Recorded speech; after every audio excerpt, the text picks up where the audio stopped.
Hello friends, मैं समिता स्वागत करती हूँ आप सभी का अपने चैनल पर। फ्रेंड्स, आज के वीडियो में हम देखेंगे 34 साइज का 3 पीस प्रिंसेस कट ब्लाउज की कटिंग और स्टिचिंग। तो ये मेन फैब्रिक है मेरा और ये अस्तर का फैब्रिक है। तो सबसे पहले हम अस्तर के फैब्रिक पर बैक पार्ट का मेजरमेंट लेंगे, उसके बाद हम फ्रंट पार्ट निकालेंगे। तो कपड़े के बंद भाग को अपनी तरफ करते रखना है और नीचे से लाइन ड्रॉ करते हुए कपड़े को हम सीधा कर लेंगे। अब तैयार ब्लाउज की लेंथ मेरी 13 इंच है, तो मैंने 1 इंच बढ़ाकर ली है। आपकी जो भी लेंथ होगी उसे 1 इंच बढ़ाकर ही लीजिएगा। ये डीप नेक ब्लाउज है हमारा। तो शोल्डर लिया है मैंने 5 इंच, आर्म होल लिया है मैंने 5.5 इंच। स्क्रीन पर दिए हुए मेजरमेंट के अनुसार मैं ये बैक पार्ट की कटिंग कर रही हूँ। आप चाहे तो अपना मेजरमेंट ले सकते हैं। अब चेस्ट हमारा 34 आ रहा है, तो उसका फोर्थ पार्ट आएगा 8.5 इंच और 1.5 इंच मार्जिन का। आप चाहे तो मार्जिन 2 इंच तक रख सकते हैं। हाफ इंच बाहर की तरफ लेते हुए ऐसी तिरछी लाइन ड्रॉ कर लेंगे और 1 इंच पर हम आर्म होल की गोलाई दे देनी है हल्के हाथों से। डीप नेक ब्लाउज के लिए हाफ इंच बाहर की तरफ लेते हुए ऐसी तिरछी लाइन ड्रॉ कर लीजिएगा। अब हमें कमर का मेजरमेंट लेना है। कमर हमारी 28 आ रही है, तो उसका फोर्थ पार्ट आएगा 7 इंच, 1 इंच बैक पार्ट की प्लेट्स का और 1.5 इंच मार्जिन का। देखिए, इसी तरह से हमें मार्जिन की लाइन ड्रॉ कर लेनी है। अब हमने जैसे मार्किंग की है उसी के बराबर से हमें बैक पार्ट की कटिंग कर लेनी है और फ्रंट पार्ट निकालेंगे। जैसे हमने बैक पार्ट की फोल्डिंग की है उसे 1.5 इंच बढ़ाकर ही फैब्रिक को फोल्ड कर लेना है और कपड़े को हम नीचे से सीधा कर लेंगे। अब ये बेल्ट ब्लाउज है हमें, तो 1 इंच पर ऊपर की तरफ लाइन ड्रॉ कर लेंगे। 1 इंच पर ऐसे बेल्ट के लिए एक लाइन ड्रॉ कर लेनी है। और हमारा ये फ्रंट ओपन ब्लाउज है, तो सामने की तरफ से हमें हाफ इंच कम पर एक लाइन ड्रॉ कर लेनी है। हाई हुक की पट्टी के लिए हमें ये लाइन ड्रॉ कर लेनी है। अब दोनों लाइन छोड़ते हुए हम बैक पार्ट रखेंगे और as it is back part की मार्किंग कर लेनी है। जैसे हमने बैक पार्ट की कटिंग की है उसी के बराबर से मार्किंग कर लेंगे। अब अब हमें फ्रंट पार्ट के आर्म होल की गोलाई देनी है, तो चेस्ट की और आर्म होल की लाइन ड्रॉ कर लेंगे और 1 इंच अंदर की तरफ लेते हुए हमें एक फ्रंट पार्ट के आर्म होल की गोलाई दे देनी है। लेकिन आर्म होल हम बैक का ही कटिंग करेंगे। फ्रंट पार्ट का आर्म होल हम स्टिचिंग के बाद कट करते हैं प्रिंसेस ब्लाउज को। अब हमें नेक का मेजरमेंट लेना है। विथ में रख रहे मैं 2 इंच और नेक की लेंथ रख रहे मैं 6 इंच और नीचे से विथ में 2.5 इंच रखते हुए ऐसा चौकोन बॉक्स तैयार कर लेंगे और नेक का शेप दे देना है। अब हमें नीचे से बेल्ट निकाल लेना है, तो 1 इंच छोड़ते हुए हमें 3 इंच पर दोनों साइड से मार्किंग कर लेंगे और एक सीधी लाइन ड्रॉ कर लेंगे। देखिए, इसी तरह से बेल्ट की लाइन ड्रॉ कर लेनी है। अब सामने की तरफ से 1 इंच ऊपर की तरफ लेते हुए बेल्ट का शेप दे देंगे हल्के। देखिए, इसी तरह से बेल्ट का शेप दे देना है। अब हमें प्रिंसेस पार्ट की मार्किंग कर लेनी है, तो विथ में ले रही हूँ मैं 3.5 इंच और ऊपर से डार्ट का आ रहा है मेरा 9 इंच पर। 34 के हिसाब से हमारा डार्ट आएगा 9 इंच पर और यहाँ से 4.25 इंच लेते हुए ऐसे हमें डार्ट की मार्किंग कर लेनी है और एक सीधी लाइन ड्रॉ कर लेंगे। ये लाइन हमें आर्म होल की तरफ ले जानी है। देखिए, इसी तरह से अब नीचे से डार्ट का ले रही हूँ मैं 1.5 इंच और ऐसे हमें डार्ट की मार्किंग कर लेनी है। प्रिंसेस पार्ट की मार्किंग कर लेंगे।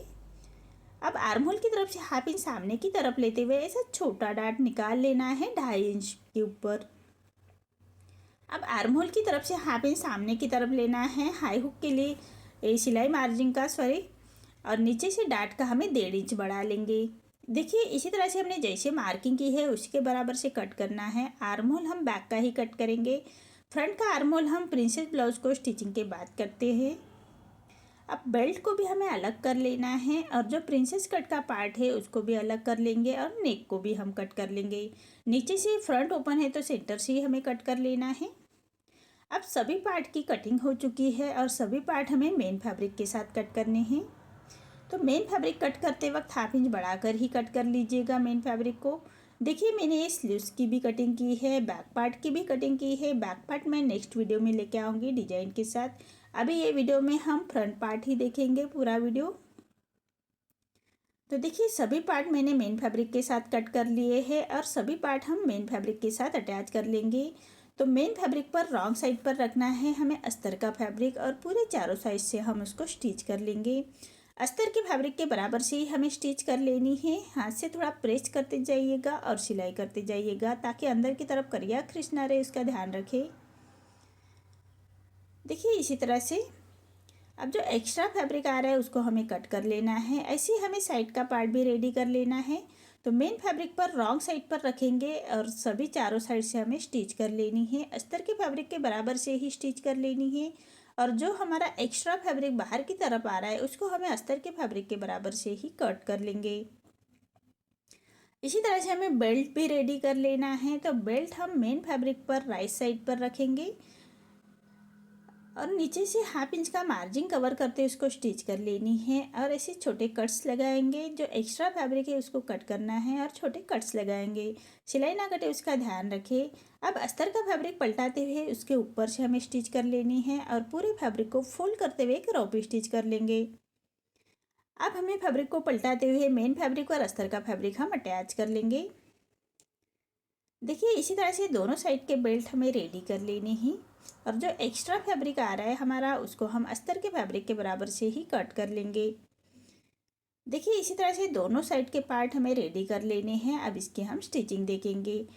तो जो पाइपिंग हमारे प्रिंसेस कट का पार्ट है उसको पाइपिंग अटैच कर लेनी है। तिरछे में पट्टी लेनी है। पाइपिंग के लिए हमेशा तिरछे में ही पट्टी लीजिएगा और एक पैर का मार्जिन रखते हुए हमें तिरछे में पट्टी अटैच कर लेनी है और पट्टी को फोल्ड करते हुए कॉर्नर की स्टिच कर लेंगे। अब पूरे पट्टी को फोल्ड करते हुए फिनिशिंग के साथ हमें एक पाइपिंग की सिलाई कर लेनी है। सिलाई के ऊपर ही हमारी सिलाई आनी चाहिए, इसी का ध्यान रखें, तभी हमारी पाइपिंग फिनिशिंग के साथ रेडी होगी। अब जो प्रिंसेस कट का पार्ट है उसको हम अटैच कर लेंगे। तो प्रिंसेस कट पार्ट अटैच करते वक्त हमेशा नीचे से ही अटैच कर लीजिएगा। आर्म होल की तरफ से हमारा कम ज़्यादा हो तो आर्म होल की गोलाई में हम उसको छाट सकते हैं, इसलिए आर्म होल की गोलाई हम स्टिचिंग के बाद ही देते हैं फ्रंट पार्ट के। अब एक पैर का मार्जिन रखते एक फिनिशिंग की स्टिच दे देंगे। देखिए इसी तरह से हमारा एक पार्ट रेडी हो चुका है। अब हमें बेल्ट अटैच कर लेना है। तो 1/2 इंच का मार्जिन कवर करते हुए बेल्ट को अटैच कर लेंगे। देखिए इसी तरह से बेल्ट अटैच कर लेनी है। अब एक पक्की स्टिच कर लेंगे। देखिए इसी तरह से हमें दोनों पार्ट रेडी कर लेने हैं। दोनों साइड के पार्ट इसी तरह से रेडी कर लेंगे। अब हाई हुक की पट्टी हमें अटैच कर लेनी है। देखिए कितने फिनिशिंग के साथ पार्ट रेडी हो चुका है। अब हाई की पट्टी के लिए मैंने मेन फैब्रिक का ही फैब्रिक लिया है और रॉन्ग साइड से हमें राइट साइड ले जानी है हाई की पट्टी। तो पट्टी को जो हाई हुक के लिए हमने 1/2 इंच छोड़ा था उसी मार्जिन को कवर करते हुए पट्टी को अटैच कर लेंगे और पट्टी को पलटाते हुए पट्टी के ऊपर से हमें स्टिच कर लेंगे और पट्टी को फोल्ड करते हुए हमें 1.25 इंच बाहर की तरफ निकालते हुए हमें एक फिनिशिंग के साथ स्टिच कर लेनी है। देखिए इसी तरह से हाई की पट्टी हमारी रेडी हो चुकी है। अब एक पैर का मार्जिन रखते हुए एक स्टिच और कर लेंगे। इसी तरह से दूसरे पार्ट को हम हुक की पट्टी अटैच कर लेंगे। तो जो हाई हुक के लिए हमें 1/2 इंच छोड़ा था उसी मार्जिन को कवर करते हुए पट्टी को अटैच कर लेनी है और छोटे कट्स लगाएंगे और पट्टी को पलटाते हुए पट्टी के ऊपर से हमें स्टिच कर लेनी है और पट्टी को फोल्ड करते हुए कॉर्नर की स्टिच कर लेंगे। जो एक्स्ट्रा पट्टी आ रही है उसको हमें कट कर लेना है और पूरे पट्टी को फोल्ड करते हुए फिनिशिंग की स्टिच दे देंगे। देखिए इसी तरह से दोनों पार्ट की हमें हाई हुक की पट्टी अटैच हो चुकी है। अब नेक रेडी करने से पहले हाई हुक की पट्टी हम चेक कर लेंगे, कम ज़्यादा हो तो नेक रेडी करने से पहले उसको हम छाट सकते हैं। अब नेक के लिए मैंने ये उरेब में पट्टी ली है तिरछे में और एक पैर का मार्जिन रखते हुए पूरे नेक के ऊपर हमें पट्टी को अटैच कर लेंगे और पूरे नेक को हमें ऐसे छोटे कट्स लगा लेने हैं, सिलाई ना कटे उसका ध्यान रखें। अब पट्टी को पलटाते हुए पट्टी के ऊपर से हम एक स्टिच कर लेंगे और पट्टी को फोल्ड करते हुए कॉर्नर की स्टिच कर लेनी है। देखिए इसी तरह से पट्टी को फोल्ड करते हुए कॉर्नर की स्टिच कर लेंगे और जो एक्स्ट्रा फैब्रिक आ रहा है उसको कट कर लेना है और पूरे पट्टी को फोल्ड करते हुए रॉपी स्टिच कर लेंगे। बाद में हम ये रॉपी स्टिच निकाल लेंगे और सुई धागे से स्टिच कर लेंगे। देखिए इसी तरह से दोनों साइड के नेक हमें रेडी कर लेने हैं। अब फ्रंट के आर्म होल की गोलाई देनी है 1/2 इंच अंदर की तरफ लेते हुए और ऐसे स्टिच कर लेंगे और जो एक्स्ट्रा फैब्रिक है उसको हमें कट कर लेना है। देखिए इसी तरह से हमें दोनों पार्ट रेडी कर लेने हैं। देखिए मेरे ये ऐसे दोनों पार्ट रेडी हो चुके हैं। आपको मेरा ये वीडियो कैसा लगा प्लीज़ कमेंट में बताइए। अगर आप चैनल पर पहली बार आए हैं तो लाइक शेयर ज़रूर करें और चैनल को सब्सक्राइब ज़रूर करें। धन्यवाद।